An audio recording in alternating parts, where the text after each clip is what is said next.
मेरा केन्द्रीय सदस्य मित्र हुनुहुन्छ मधुसूदन ढकाल, त्यसैगरी नुवाकोटका विभिन्न ठाउँबाट लिखु गाउँपालिकाको पार्टीको अधिवेशनलाई सफल बनाउन आउनुभएका योभन्दा पालिकाभन्दा बाहिरबाट आउनुभएका मित्रहरू र सम्पूर्ण उपस्थित बुवा आमा दाजुभाइ दिदीबहिनीहरूमा हार्दिक नमस्कार। सबभन्दा पहिला म प्रशंसाका शब्दहरूको लागि सुफल दिदीलाई धन्यवाद दिन चाहन्छु।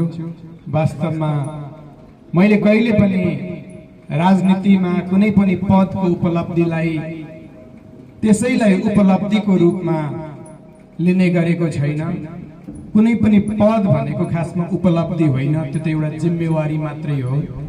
चाहे हिजो पार्टीले नुवाकोट क्षेत्र नम्बर 1 बाट उम्मेदवारको रूपमा विश्वास गर्दाको बेला होस्, चाहे त्योभन्दा पछाडि आम नागरिकले योग्य सम्झेर केही गर्छ कि भनेर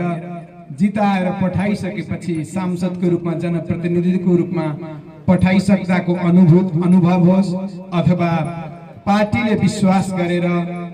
यो देशको लागि केही गर्छ कि भनेर मन परिवर्तन त हुन सम्भव छैन, तर परिवर्तन सकारात्मक परिवर्तनको बाटोमा चाहिँ गएको छ कि छैन भनेर चाहिँ हरेक दिन त्यसको एक किसिमको एक्जामिनेसन हुनुपर्छ। त्यो भइरहेको छ र मलाई विश्वास छ जनताले राष्ट्रिय स्वतन्त्र पार्टीको अहिले बनेको सरकारले राष्ट्र र जनतालाई चाहिँ केन्द्रमा राखेर आफ्ना कामहरू आफ्ना कारबाहीहरू अगाडि बढाइरहेको छ भन्ने कुरामा आम जनता विश्वस्त हुनुहुन्छ जस्तो लाग्छ। र म एकजना सरकारको प्रतिनिधि र पार्टीको पनि प्रतिनिधिको हिसाबले तपाईहरु समक्ष यो बजेट भन्दा अगाडि यो प्रतिबद्धता व्यक्त गर्न चाहन्छु, यो विश्वास दिलाउन चाहन्छु कि आजको सरकारको लागि देश र जनता भन्दा ठूलो, देश र जनता भन्दा अर्को कुनै पनि प्राथमिकता छैन। आज हामी यो देशलाई कसरी उचाल्न सकिन्छ, यो देशका भाङहरू कसरी टाल्न सकिन्छ, यो देशका समस्याहरू कसरी निराकरण गर्न सकिन्छ,